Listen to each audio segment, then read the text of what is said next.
Every day, we always have the opportunity to envision and create our future. Become a steward of life. Someone who serves customer delight and experience. Or be a leader that provides creative solutions to the world.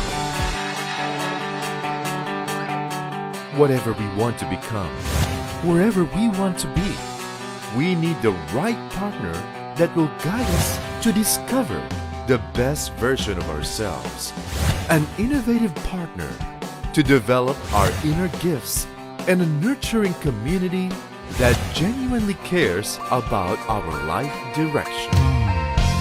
Staying true to its mission, the Global Innovative College, or GIC, is a school partner that is committed to educating the whole person through innovative, state-of-the-art, and globally focused learning experience. At Global Innovative College, we believe in equipping the next generation of students with the distinct advantage of becoming innovative professional leaders for the global community. To offer great student experience, GIC combines the spirit of innovation and passion to deliver the right program based on the needs of present time. New learning approaches are implemented in which 21st century learning skills are developed to drive students' engagement, achievement, and preparation for lifelong learning and success. Are you preparing for higher academics, industry employment, and business engagement? Experience the GIC Senior High School program now. GIC Senior High School programs offer the academic track and the tech thought track.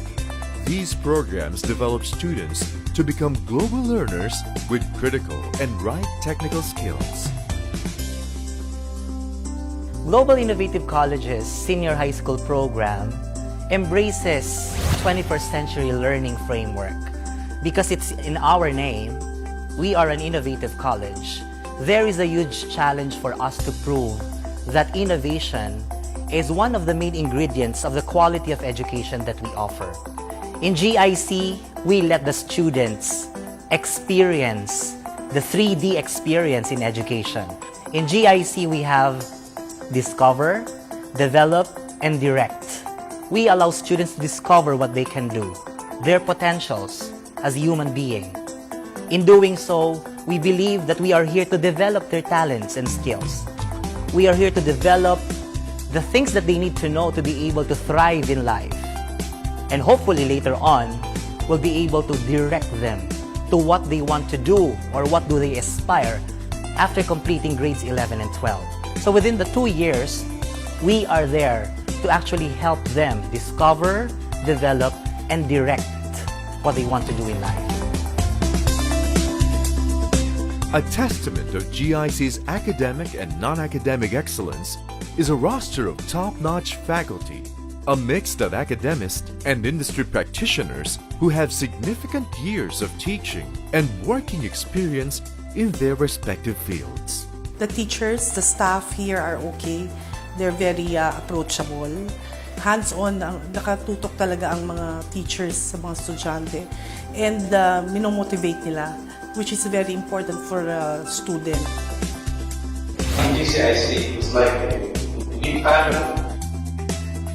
When I was in college, I was also selling paintings because I am an artist as well. So I had my first exhibit here in GCIC, in this building as well.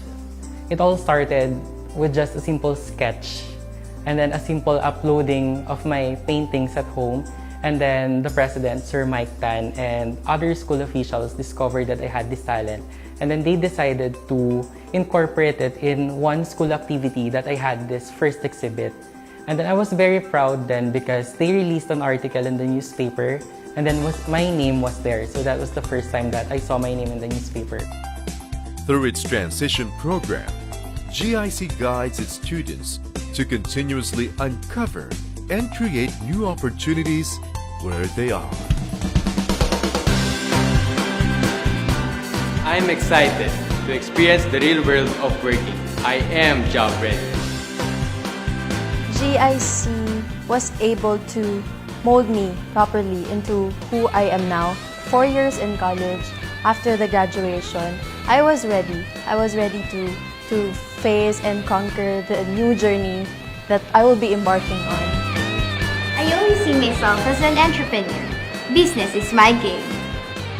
A lot of my mentors and my professors would also encourage me na go into business. So they would always tell me, you always have to learn so that you can apply it in business pagtagal when you're in the industry, so that we can be ready whenever we go to the real world.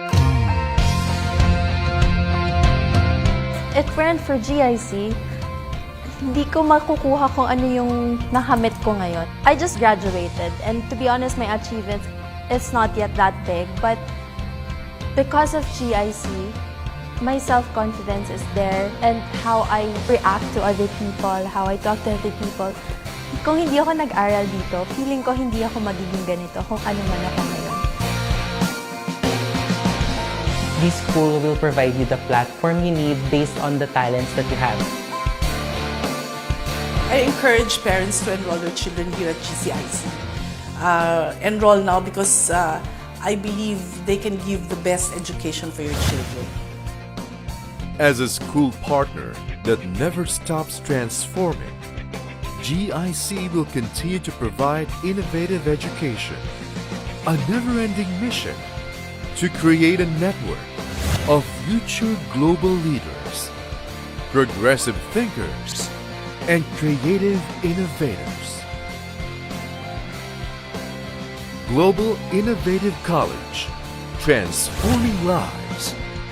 Innovative education.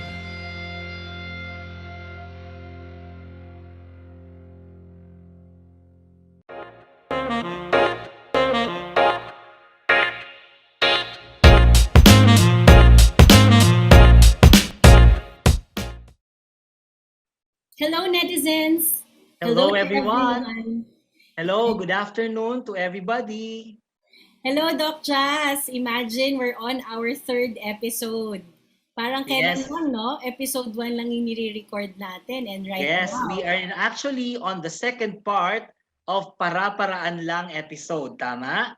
Yes, sir. The Para-Paraan Lang, attitudes for succeeding in uncertain times. And just to go back to the recent episode, no, we discussed about kaleidoscopic thinking.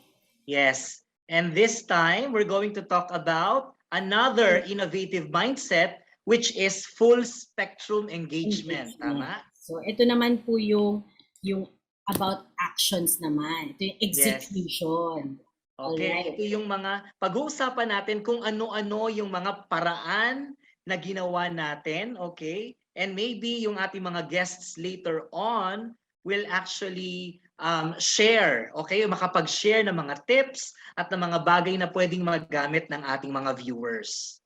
Yes, sir. And we are so excited today to share with you all these insights, all the exciting activities that we did last school year. Mm-hmm. And what better way to share this than through the people who really did the execution. Ito po yung mga salarin.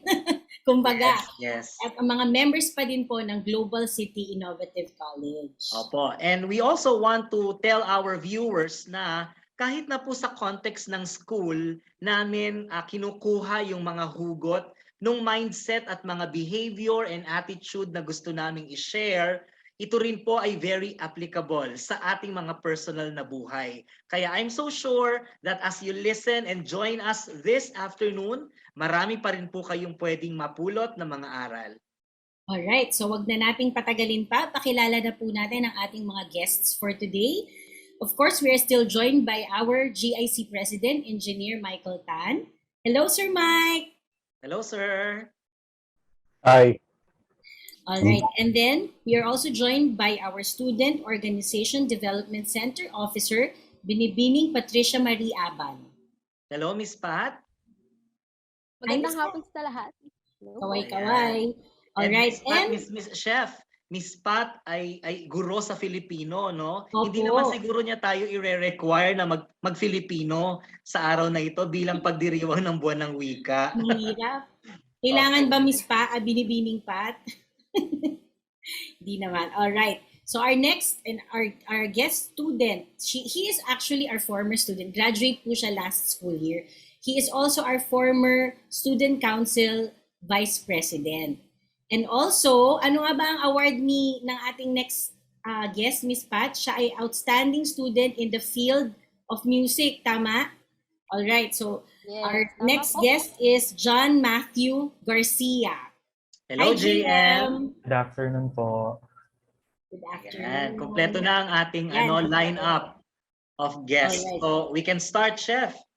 Yes, okay. So to start off the interview portion, I would like to start off, since we are going to talk about full spectrum engagement, no, which deals with how you do things, no. First, of course, open-minded ka, talagang open tayo dito sa GIC on different ideas, no. Hindi tayo close-minded. And then we did our kaleidoscopic thinking where we are open to the ideas, no? We see things in patterns, in positive patterns, and thereby we see all these patterns na talagang gusto nating i-entertain sa ating mga isipan. This is the time for execution. Ano ba tong mga nag-come up na activities, mga ginawa natin in GIC? But first off, let me ask everyone, because of course we all went through the COVID pandemic, still going through the same thing right now.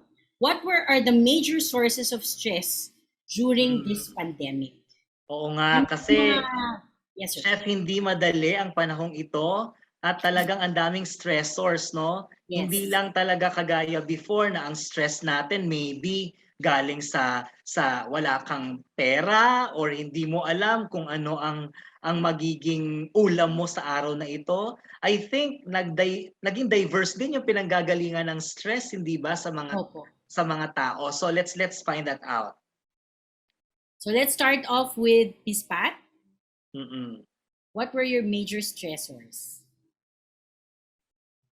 First, when we are planning for the school year 2020-2021, una agad pong pumasok sa isip ko is, paano kami mag-a-activity or paano po tayo mag-a-activity kapag virtual na? Kasi sobrang sobrang sanay tayo na yung activity natin nasa loob ng school, gumagalaw po lahat ng mga bata, nakikita mo yung reactions nila. At this time, it's a different setup. Paano ko patatakbuhin yung mga bata ngayon habang naka-virtual lang kami? Paano kami maggi-games? Usually our games are really requires group activity, and isa po yun sa mga gino-goal ni GIC, yung magkaroon ng collaboration. Paano ko yung palalabasin sa programa ko, especially yung usual natin or yung mga programs natin like Tatakan, paano yung mga ganun pong program, lahat yung takbuhan. Galaw-galaw. Yun po yung first, yun yung major. Paano mo sila mapapagalaw kahit naka-virtual and yung activities is virtual? So na-stress ka doon, Miss Yes Pat. po. And also, personally, it's hard po to look for games na lahat gagalaw, lahat makakapag-participate kahit po naka-virtual lang lahat po. No? So, ayun po yung number one. And also, the connectivity of everyone, especially po yung mga students na kino-consider natin. So, paano sila makaka-join kung kailangan kamustahin mo kung kamusta yung internet connections nila? Paano sila makakasali doon kung yung internet connection nila is medyo problematic? So, ayun po yung mga major stressor nung last semester.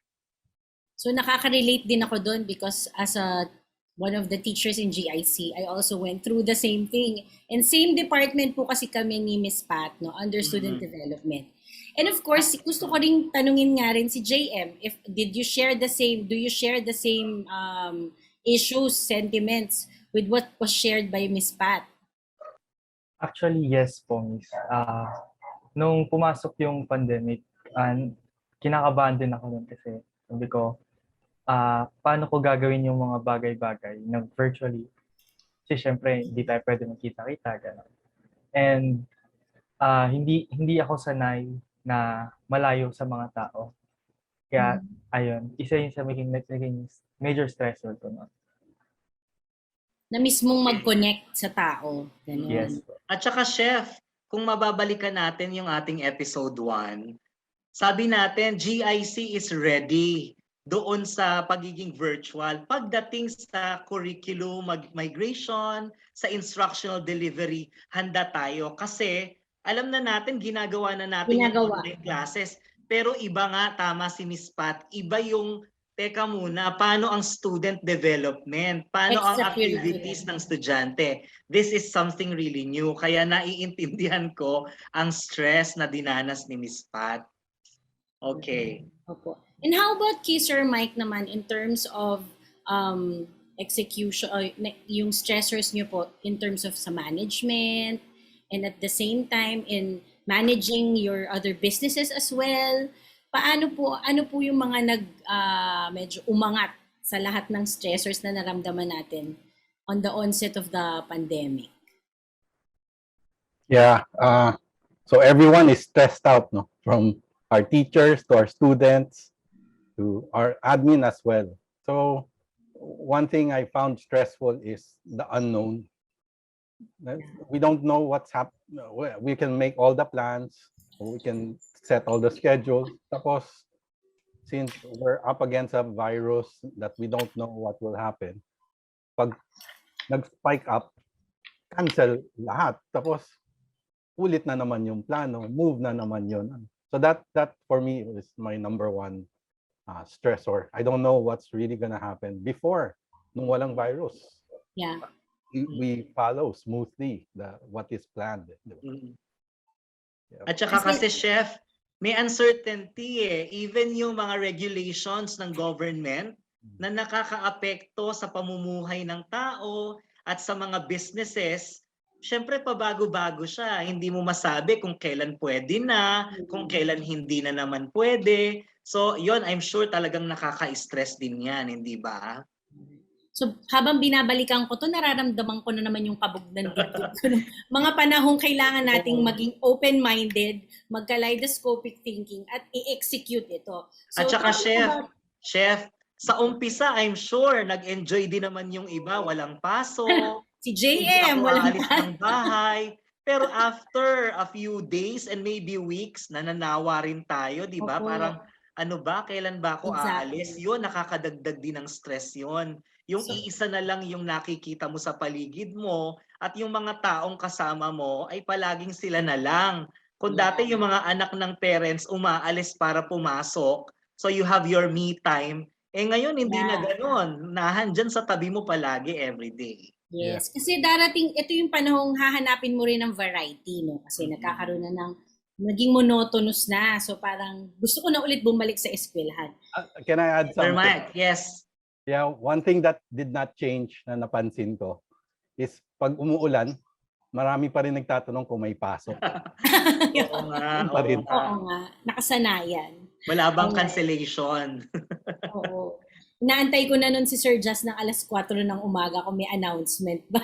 Oo. Pero ngayon, chef, ang dinadahilan na nila, dahil may bagyo, walang connectivity. Walang signal. Kaya meron daw bang pasok. Pasok ang para-paraan lang title natin. Oo, correct. Alright. So, sabi dito, someone with full spectrum engagement is someone that is able to be flexible and balanced when working, someone who perseveres with the right balance. So, kanina pinag-usapan natin ng ano ba yung mga major stressors mo. So, naramdaman mo yung stress, pero kailangan magkaroon ka ng full spectrum engagement, di ba? In order to do the task in front of you. Yes. So, I'd like to ask Binibiming Pat, what are the activities, no? Ano yung mga pumasok sa yung ideas, paano mo ngayon ito in-execute? Paano natin ito ginawa? So, sa SODC po kasi, ang talagang hawak po namin is the GSSA. So, ang ang usual naming activity is, first is yung election. Second is yung leadership training. Yun po yung dalawang tumatak sa akin last school year na activity na sobrang kailangan mong isipan ng bago, kailangan mong isipan kung paano siya gagawin. first po dun sa election kasi wala po wala po yung mga bata, hindi ko sila nakikita. So hindi ko alam, especially po yung mga bago nating may mga grade 11 nating tumakbong student council. Hindi mo sila makikita kung sino sino talaga sa kanila yung yung kaya yung position. Pero um parang ang galing lang din po kasi kahit ganun kahit yung setup natin is virtual, hindi masyadong nasala, ganun. Makikita mo pa rin yung eagerness nila kahit ganun yung setup. Second is the leadership training. Leadership training lagi po natin ginagawa sa GACs. Something that will make them move talaga. That something that they will that na makikita natin yung leadership type leadership tawag dito, leadership talaga ng mga students. First, ang una ko pong ginawa, kailangan kong i-meet yung student council ko. Kailangan naming mag-collab, kailangan namin ng maraming ideas para ma-execute yung gawain. So, nagtulungan lang po, simpleng ganun lang. Kailangan ng maraming ideas from the students and from other people po.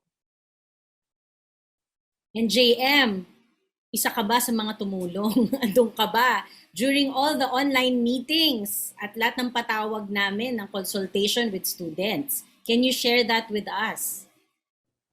Yes po, Miss. And siguro yung ginagawa lang po namin is to add something fun sa mga bawat pagpaplano. For example,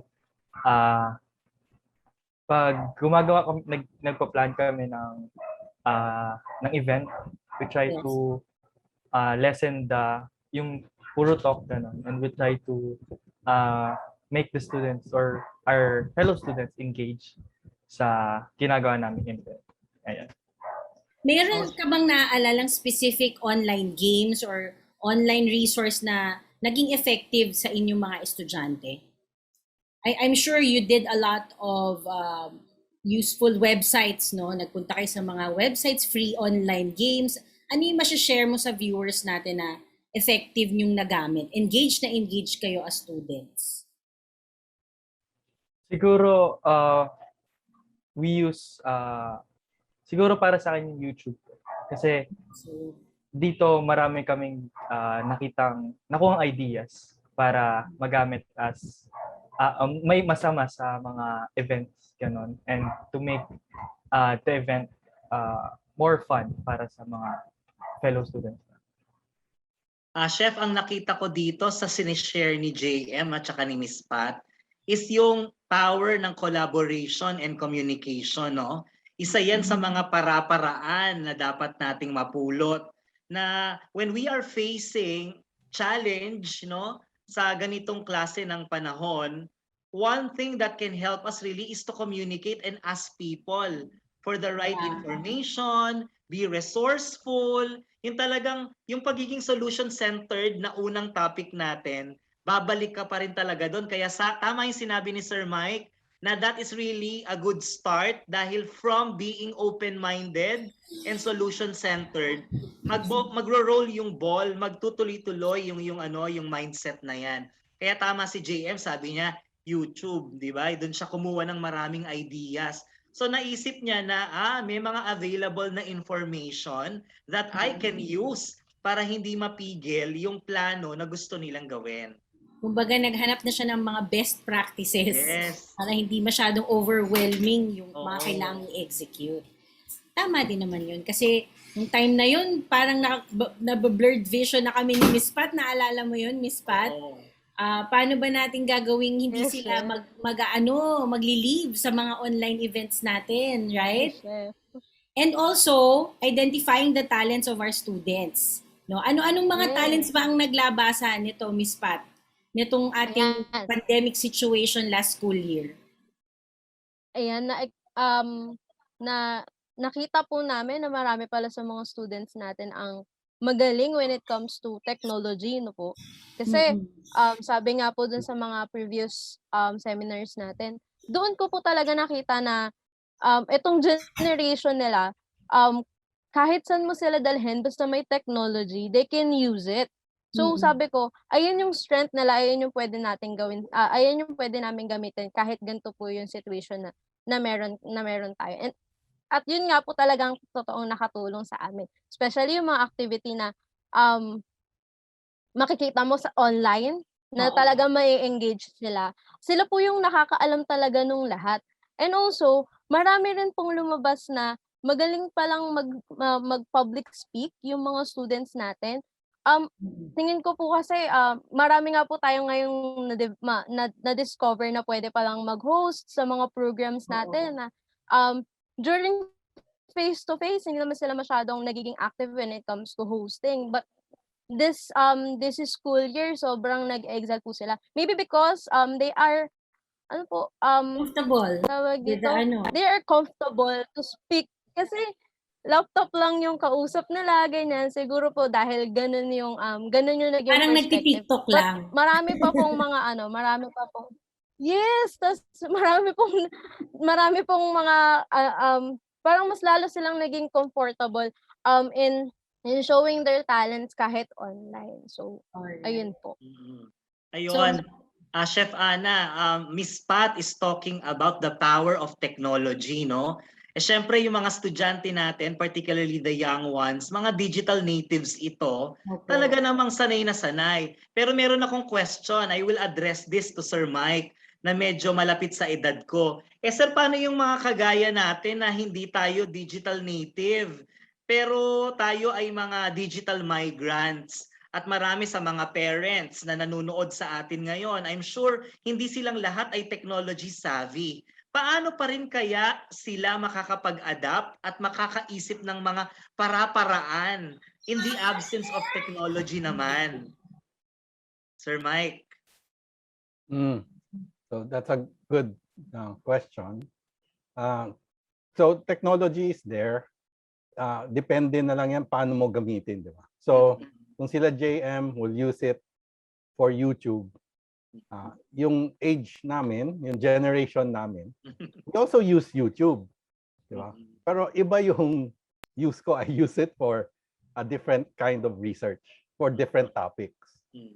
But I still get to use technology. Basically, that's it. No? We still get to use technology. Opo, tama si Sir Mike. Pwede namang aralin, di ba? When there are young ones around you, maybe magpaturo, magtanong, at saka babalikan ko yung sinabi ni Doc Malen dun sa last episode natin. Di ba? Yung communication within the family, personally, no, mag-usap-usap, hindi pa rin dapat nawawala. Okay. But with all these tasks, no, na talaga namang eventually we'll have to confront, we'll have to deal with, like kay JM as a student, kailangan niya pa rin graduate ng grade 12, di ba? Sa Miss Pat, kailangan pa rin natin i-execute lahat ng lineup of programs.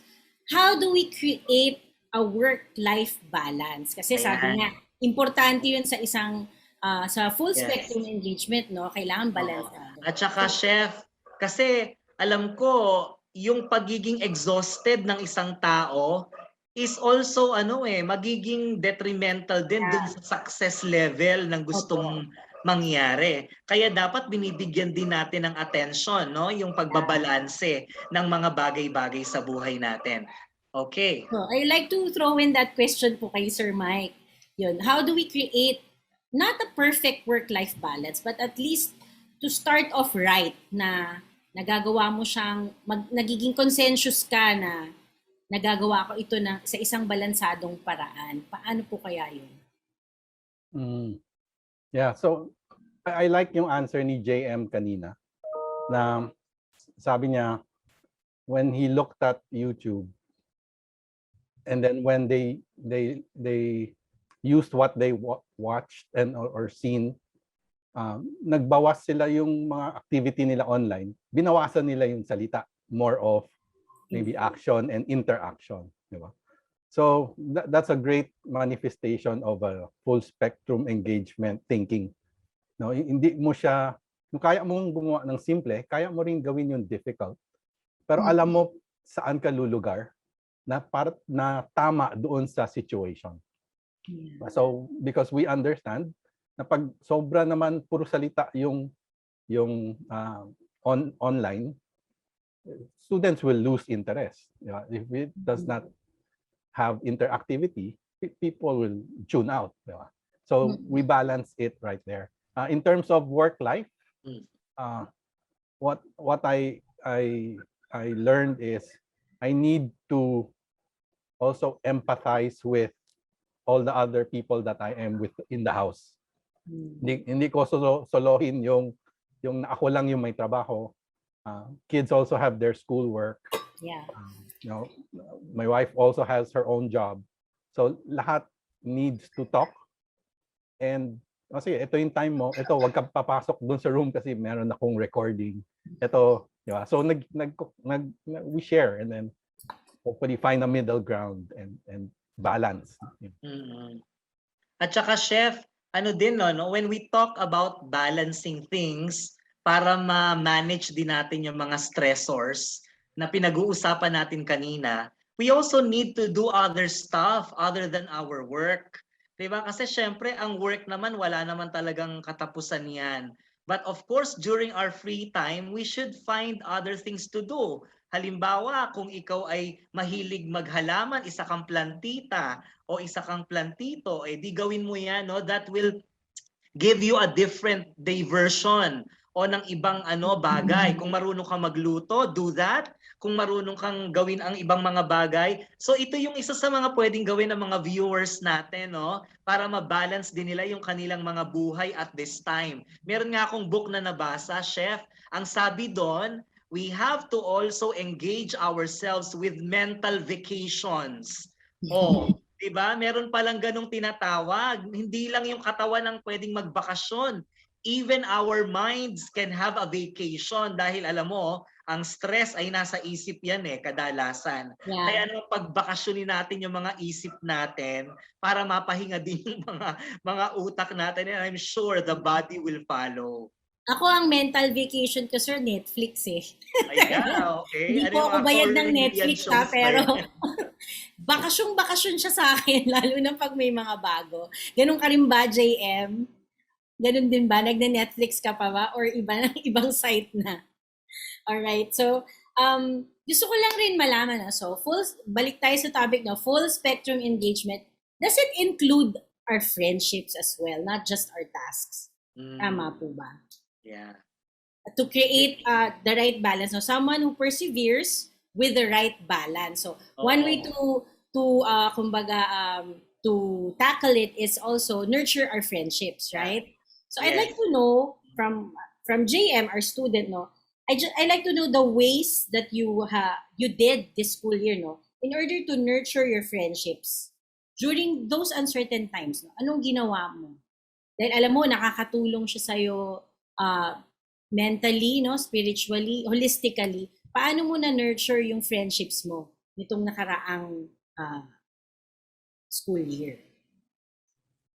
Siguro para sa akin po is I try kong isama sila sa work ko.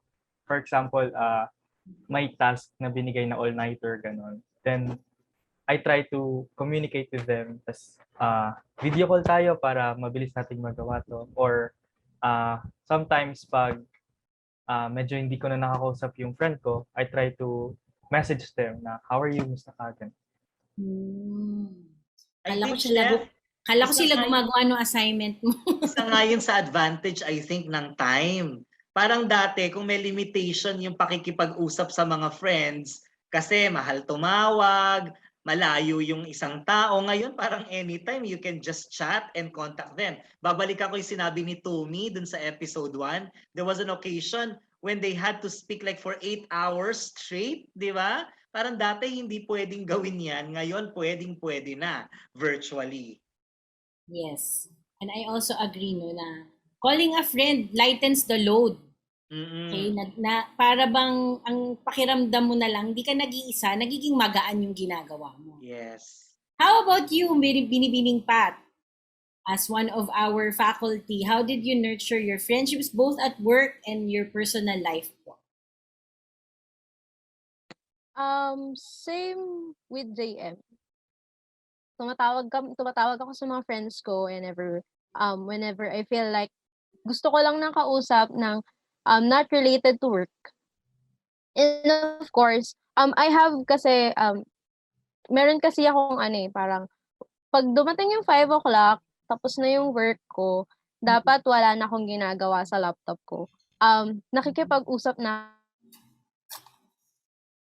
ako niyan sa mama ko, sa kapatid ko, yung mga tao sa paligid namin. Kasi kapag pag laging nakaharap ka lang sa laptop tsaka sa computer mo, sa device mo, parang nakakapagod, mas lalo siyang nakakapagod. So I need to connect with people around me. Especially yung personality ko, pag-gala-gala lang ako sa school, kailangan kausap ko yung mga students, kausap ko yung mga lady guards sa baba kasi ganoon po yung personality that I have. So I keep it na gano'n pa rin kahit naka-work from home setup. So kung sino yung tao sa paligid ko, kailangan ko pa ring makausap. And I remember, Chef, nung binabanggit mo kanina yung tungkol sa pag taking care of to our mental health. Even sa mga activities po natin, I remember we have a Kandili para sa sarili. And that program na create po nung Life and Peer Guild natin. It's a different activity naman na kung yung iba nating activity, we have webinars, ganyan, na yung mga estudyante nakikinig lang sila. That program, na-set po natin yun para naman magkaroon ng mag-share ng kanilang mga experience, mag-share ng kanilang mga gustong i-share sa buhay, ganyan. Ayun po yung isa sa mga naging program natin sa GIC last school year. That was actually one of my favorite, Kandili para sa sarili, because it was parang ang open mic, na nakapagsalita ng saloobin ng mga estudyante in terms of their major stressors, pero hindi lang nag-end doon. Sila mismo nakaisip ng solutions while they were opening up, lumabas ang solution sa kanila mismo mga bibig. So, it was a nice online event and among all the other events that we did. Meron akong tanong kay Sir Mike naman. Sir, sa ganitong klase ng experience na nararanasan nating lahat, how does faith come to the picture naman? Kasi 'di ba sabi, the friends, doing other things, okay? How does faith come in dito sa ganitong challenge na nararanasan natin to balance everything? Okay. So I like what Miss Pat said, pagala-gala siya. Ako rin pagala-gala. Mamaya nasa Australia ako, mamaya nasa Canada ako, mamaya nasa China yung kausap ko. And it's not just only friends, it's family. And what you mentioned, Jason, faith. I attend on Saturdays. I have like a small group with spiritual family. Tapos ang members nun, yung isa nasa US, yung isa nasa Hong Kong, tapos yung isa, so iba-ibang countries. Galing nga talaga ng technology, just keeps you all together. It's not only time, it's now reach. Diba? Talagang iba na yung reach niya. Borderless. Yep. So don't limit it only to friends. Go beyond your family. Family members that I haven't talked to for years. Ngayon, updated na ako sa buhay nila.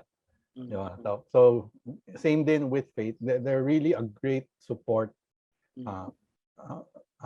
What's that? Support talaga. Because it's a different, parang it adds yung variety na usapan nyo. It's not just academics or sciences. It's spiritual. So complete. Yes. Yeah, yung spiritual life naman yung tinatouch nun para talagang balance lahat, You have your social, the cognitive, the physical, spiritual, kompleto. Okay. Yes. And under po dun sa pinagmumulan kong department in GIC, Integrated Student Development, we are always reminded to execute our activities with having the holistic development in mind para sa aming mga estudyante. Yes. All right. So, gusto pa sana rin nating pahabain, but we'll have to end the conversation. But we'd like to know your best advice to our viewers regarding our topic for today. So Yes, let's let's start off with with JM? For me, it's put God first before everything.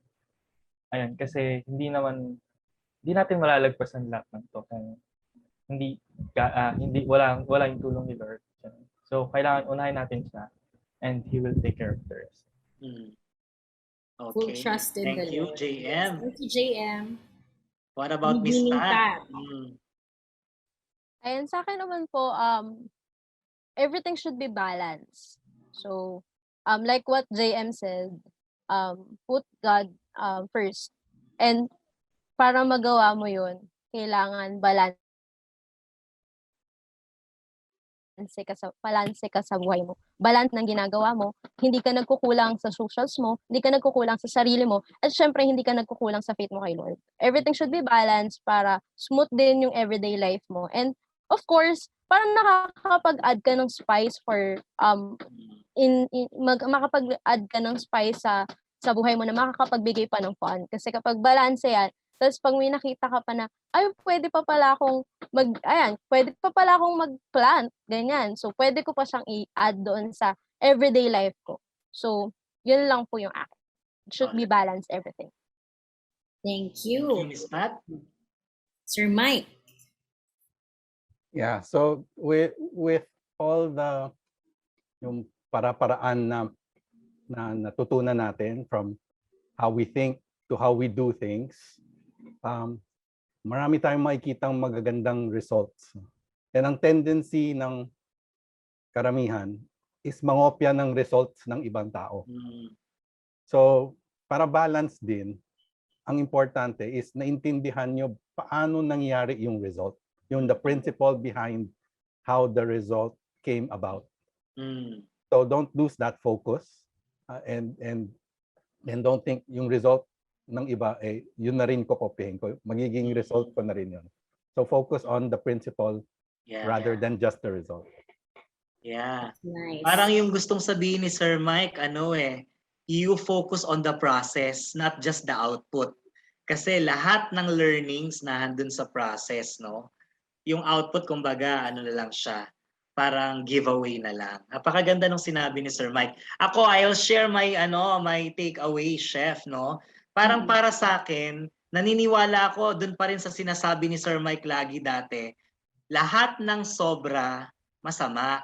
Kaya dapat, balanse lang. Sa pamumuhay din naman natin ngayon, hindi ba? Kapag sobrang pahinga, masama. Pag sobrang trabaho, masama din. Pag sobrang chika-chika sa mga friends, masama din, di ba? Pag sobrang namang kolekta-kolekta ng mga passion mo, halaman or pets or what, masama pa rin. Kaya tamang-tama, balanse dapat lahat, dun lang sa katamtaman, at mas magiging magaang ang buhay. At lagi nating iisipin nga, laging mayroong paraan, laging mayroong available na resources, available sa ating mga paligid. Yes, thank you. Kanina nung binimension mo yung It's the Process, kumakanta si Miley Cyrus sa background ng utak ko. It's the climb. Yung pumapasok sa akin yung kantang yun. So, ganun din, the right balance. So, someone with full spectrum engagement always keeps that in mind. And perseveres, may perseverance, no? May grit. Pero at the same time, meron naman siyang, ginagamit niya rin ang common sense niya, no? Na hindi lang ako puro grit, marunong din akong pumreno, marunong din akong mag-pick up ng mga signs ni Lord along the way kung ano pala talaga yung direction that I'm supposed to do. And for that, I was able to see that during the past school year. Nakita ko po talaga yung hand ni Lord sa lahat ng in-execute naming online programs. And I'm grateful to the students, JM, your batch, no? Grateful talaga ako sa GSSA, and also to our admin and staff and to management for how we were able to do everything. Not perfect, but it was on the right direction. Yeah. Okay, I think we were not able to shortchange our students, and we were able to maintain the brand of GIC education as well. Yes. All right. So with that, we'd like to thank our guest for today, but we will go to our question and answer portion of this program. We'll take in the questions of our netizens, our viewers. I-gather muna po natin sila, and as soon as we receive it, we will throw in the questions to you. Then you're the Opo. best people to answer these questions. All right. So here are the questions sent through our messenger account. Let's start off with the first question. No? Are there some brain conditioning practices, exercises you can suggest which we can use to boost our minds in coming up with creative and useful ideas? Right. Oo. start, Isa yan sa mga nabanggit kanina, Chef, no? Na mayroong kayong ginamit na mga online sites at mga kung anong-anong mga ano dyan. I-share nga natin. So who would like to start? Si Miss Pat po. The question nga po nung netizen natin is, any practices or exercises that you can suggest to boost our minds in coming up with creative and useful ideas? So, first, they need to focus. They need to set their mood before start doing anything that they need to do. Yung task nila for a day, say. Second, read, watch, listen, attend to webinars that will help you. You can pick something from there. Watch G-Talks. Marami po tayong mga topics and episode na pinag-uusapan na will really help them boost their creativity and that will really help them. Next one, ask people, talk to people, collaborate with your friends, with your group. Talk to someone that is professional in a certain thing that you want to do. Talk to your teachers, your chancellors, your advisors. They will really help you. And last, be open-minded. Kahit po gaano karami ang gusto mong gawin, kahit gaano kaganda yung gusto mong mabuo, there's still something there na kailangan mong baguhin, especially when you consult someone professional. You need to be open-minded, accept all the criticism, accept all the things that they will tell you, and maging open-minded ka. Yun lang po. And also, wag kang matakot to try. That's number one. Yes, that's number one that hinders creativity. Yung takot po ng isang tao to try something new, especially something new to them. Ayun po. Thank you, Miss Pat. And how about Sir Mike po? Any personal exercises or practices that you do that boosts your creativity and coming up with fresh ideas? Ganun po, sir. Okay. In terms of the online stuff, I learned a lot on how to use Zoom effectively. Mm-hmm.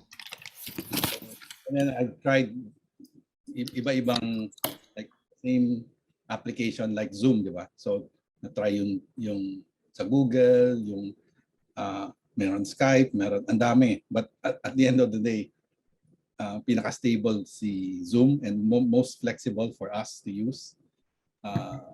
So yun. So I was trying different things din, no? Just like anong sinabi ni Pat. Not afraid to experiment and test different stuff. Tapos so and the balance also is yun, from the online to the offline stuff that I do. So yun, kung may time mag-exercise, kung may time mag-walk ng dog, or anything I can do to break the monotony of just being online. Yeah. Pero di ba, sir, may scientific study na if you need to come up with ideas, di ba, go maglakad ka, ganun mag-exercise ka, kasi nakaka-boost siya ng brain connections to come up with ideas. When you're walking, parang that's when the brain is more creative habang naglalakad. Exactly. So we now go to, sige sir. Kay Tony Buzan na every 20 minutes you take a break. Maski na 5 minutes lang, pagbalik mo, marami kang nakikitang bago. Opo. Exactly. At saka, Chef, sa panahon ngayon, left and right ang mga learning sessions kagaya ng G-Talks, no? Ang dami-daming mga free webinars, ang dami-daming mga free trainings, tapos dumagdag pa nga tong G-Talks na talaga namang it's really a learning venue for everyone na wala kang babayaran. That I think is a good way, no, to use technology para magkaroon ng creative mindset ang mga tao. Kaya dapat hindi niyo po sinasayang yung mga ganitong opportunity. Mm-mm. Kaya interact lang with us, no? Especially during the Q&A. Let us know what you think, your comments, and your questions. So I have another question here, no, sent in by our viewer. Something connected to the thinking about creativity. But this one, he is asking, did you ever experience mental block? As in, no ideas are coming in your head. Like, siguro ito yung parang writer's block na tinatawag ng mga writers, no? What did you do about it and how was the experience? Sige po. And Miss Pat, you may start answering your question. I experienced that, I remember po, nung when Chef Anna told me or tasked me to think of an activity where we can offer to our students, especially during tawag dito, Pandemic. during pandemic. First, naisip ko kasi hindi talaga ako techie, so it's really hard for me. So, I think, ayun yung writer's block ko na tinatawag nila, sinasabi nila, yung mental block ko na hindi ko talaga alam kung ano pong pwedeng gawin, ganyan. But, I watch kasi, tawag dito, inspirational videos in YouTube. Madami pong ganun kasi. I specifically watch Matt De Avila. And one of his advice is, when you experience that thing, or the writer's block thing, you just need to first to breathe. Pause for a moment. You need to come back to yourself, sabi nga niya. Bumalik ka muna sa sarili mo. Sit 5 to 10, wala kang gagawin. Just sit and just relax. Breathe. Then next, you need to get up. If you need to walk, sabi nga po kanina, 'di ba? Creativity starts when you're walking. If you need to walk, if you need to exercise, go ahead. If you need to shake yourself, go ahead. But after that, you have to get your pen and do it. Because at the end of the day, kailangan mo pong gawin 'yun. So, you need to help yourself na magawa mo yung task na pinapagawa sa iyo kahit pa meron ka nun. It's just that 3 lang po yung nakakatulong sa akin madalas when I need, especially when I need to put something new in my class, in our activities, especially yung mga estudyante, ano na yan, tawag dito, lagi na lang sila nanonood ng webinar, kailangan nila ng bago, lalo na pag ginagano na po ni Chef Ann, kailangan na nila ng bago, hindi na pwedeng webinars na lang ng webinars. So, pag gano'n na po Dami ko palang kasalanan sa'yo, Miss Pat. Pag gano'n na po, okay, sige, I need to focus, I need to breathe, I need to do something, then I'll do it. Ganun po. So, alright. Sige. Thank you, Miss Pat, for sharing that. And how about you, Sir Mike? Kayo po. Yeah, so yung writer's block na yan, na sinasabi, scientifically, yung brain, di ba, parang nagko-connect to have an idea, like the synapses of the brain, whatever. Pag nag-connect yan, nagkakaroon ng new idea. So that means hindi lang nagko-connect. And the solution to that block is variety rin. So, para when you look at things differently, yung mga sinasabi ni Pat na iba-ibang way, that's trying to unblock yourself. And past that blockage, you need to find another way. Mako-connect mo rin yan. So yun, try different things and variety pa rin. Yung sagot ko dati, variety sa boredom. Sagot ko rin dito, variety pa rin. Alright. So parang gugulatin mo ng konti yung utak mo, no? Para magising. Alright. That's actually, I'll try that. Pag meron ako. Magandang tips yung napulot natin, Chef, no? Talagang pag may mga ganyang pagkakataon, baka kasi pagod na yung isip, no? Kaya kailangan mo siyang i-break. Mag-pause ka, sabi nga ni Miss Pat, and then kay Sir Mike naman, variety naman, kailangan mo talagang medyo may konting push. Ayan. May question pa ba tayo, Chef? Let's take in one more, no? Alright. Question. Kasi pwede naman natin sagutin yung ibang question sa marami pa natin coming episodes because we have, 3 more. 3 more episodes on innovative mindset. So the last one, something I can relate to, no? for a stay-at-home mom with very young kids, what can you advise me in order to keep fresh ideas going, especially when I feel burnout and feeling alone in all the overwhelming tasks at home? So, ayan po. Ito, makaka-relate din ang ating mga viewers na parents, alright? Oo. Guardian. Parang medyo awkward lang yung tanong, no? Kung si Miss Pat ang sasagot kasi pang nanay yung yung konteksto. Maybe For a future mom. Pero Chef Ana, baka mas magandang ikaw yung sumagot ng question na to bilang nanay. Pero ako po, ang ginagawa ko, well, I think I've shared that Netflix is my mental vacation. Sana bayaran ako ng Netflix, pinopromote ko sila.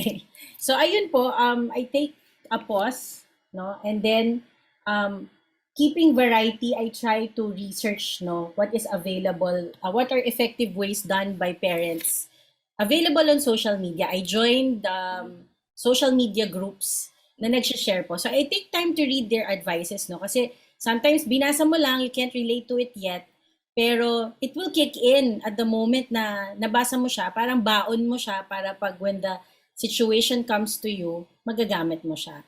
So, taking pauses, and one thing I also do is I cook something new kasi parang feeling ko nare-refresh yung skills ko, nare-refresh yung body, mind, and spirit ko pag may niluluto akong bagong recipe. So, ayun po ang aking ginagawa. In terms of a father's point of view naman, Sir Mike, ano po ang masasabi nyo for house bonds and housewives at the same time? Yes. No? So, while I was listening to you, inisip ko ano yung sasagutin ng asawa ko on that question. No?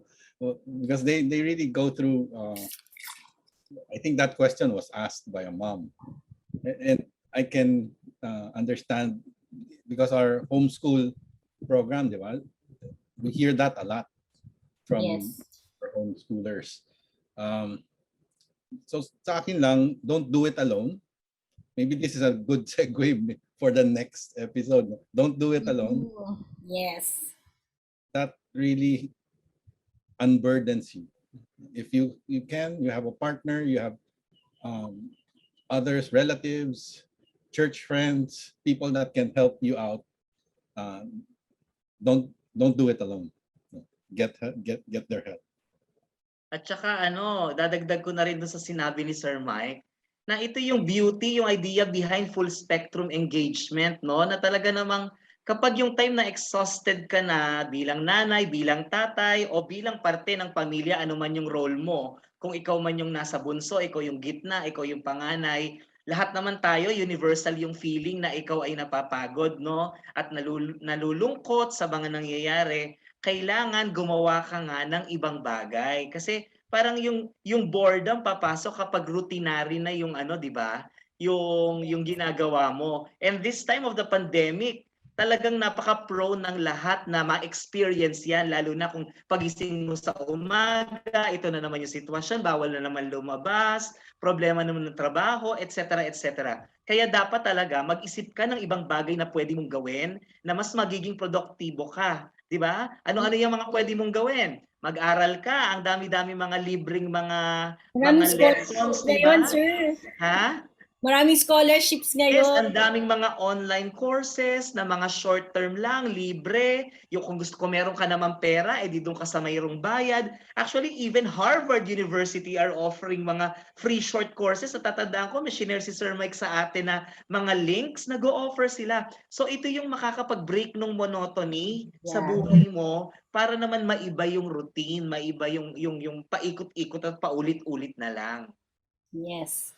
At kung ako sa ating mga netizens, balikan nyo ang episode 1, ang episode 2 part 1, balikan nyo tong episode na to, and i-connect nyo yung upcoming episode namin, episode 3, na Bayanihan in Time of COVID-19, because from there, mapapagsama-sama nyo yung 4 innovative mindset na ginagawa namin dito sa GIC. Very effective sa lahat ng aspeto ng pamumuhay natin. Alright, I think we've ended accepting questions, no? and the rest we'll save it for the next episodes. So we are so grateful to our guests. No, Nabibiti naman ako, Chef. Nakakabiti naman tong episode na to. No? Ang dami pa natin pwedeng pag-usapan eh. But I Yes, think sir. we were able to cover naman yung mga importante. Opo. And yun nga po, maraming salamat kay JM, kay Miss Pat, kay Sir Mike for always being here po, supporting our all the episodes of the Innovative Mindset series. And like I've mentioned, we are going to air the third episode. No, it's entitled Bayanihan in the Time of COVID-19, Connect to Distress. Ito po ang aming pang-apat na innovative mindset na pinapractice po sa GIC. It's purposeful collaboration, kaya may bayanihan Which is also very applicable sa mga personal na buhay natin, no? Yes, opo. Kaya very exciting din yung topic na yan. We'll still be joined by Sir Mike, of course, and we'll be joined by a coach and one of our esteemed faculty. It will be aired on September 3, that's Friday. But before that, meron po tayong espesyal na episode. Yes. Miss Pat, paki-promote naman po ang episode mo on August 27. And on Agosto 27, magkakaroon po tayo ng talakayan para na may kinalaman sa buwan ng wika. Pag-uusapan po natin dito. Ano ba ang kahulugan ng tema ng buwan ng wika sa taong ito? At marami po akong inimbitang mga kaibigan na magbibigay sa atin ng kanilang mga kuro-kuro hinggil sa buwan ng wika, pagbibigay rin ng update, ano na ba ang kalagayan ng wika sa ating bansa. At marami pa pong ibang pag-uusapan sa darating na Agosto 27. In celebration of Buwan ng Wikang Pambansa. Tama po. Ayan, so napakagandang topic din yan, no?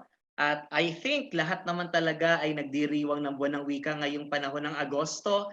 Pero yan ay sa Agosto 27, di ba? Yes. At gusto ko na ring i-take itong opportunity na to para batiin si Sir Mike sa kanyang nalalapit ding kaarawan. Happy birthday, Agosto Sir din si Sir. Alam mo, kapag kabuan ng wika, yan ang palatandaan natin na yung ating presidente o pangulo ay nagse-celebrate din ng kanyang kaarawan. Huwag na nating itanong yung edad kasi kahit naman sabihin niya ay hindi rin naman halata. Kaya naman dinabati po natin ang ating GIC President, Engineer Michael Tan, sa kanyang kaarawan sa Agosto 29. Tama ba, Sir? Nakangiti si Sir, nagulat. Buti na walang kainan. Ayun, okay. Happy Ayan, birthday, happy birthday Sir po, Mike. Sir. God bless you. All right, so ayan, ang dami natin kailangang abangan. And sana samahan niyo pa rin po kami. At bukod po dyan, GIC is still open for enrollment, for admission. We have senior high school. We have the virtual senior high school and the homeschool program for senior high. And we also have our college programs, the weekend professional school, and we have the courses such as the business administration, Bachelor of Science in Tourism Management, and Bachelor of Science in Hospitality Management. So I contact us in the numbers that you see on your screen, or like our page and our GIC page. All right, so andun po lahat ng aming contact information. At gusto ko rin i-announce, Chef, na ang ating opening ng school year 2021-2022 ay sa Lunes na. Okay, that's August 23 para sa ating mga senior high school students. Pero sa ating mga weekend professional school students, ang inyong klase ay magsisimula, of course, sa weekend. That is August 28, no? Kaya naman, ini-invite namin kayo. We are still accepting late enrollees. Kaya habol po kayo and experience GIC #ibang klase education. Yes. So with that, thank you very much ulit, Miss Pat, JM, Sir Mike. And until our next episode po, magsama-sama pa tayo muli dito sa The G Talks. Thank you. Thank God you. bless Bye. everyone. Thank you.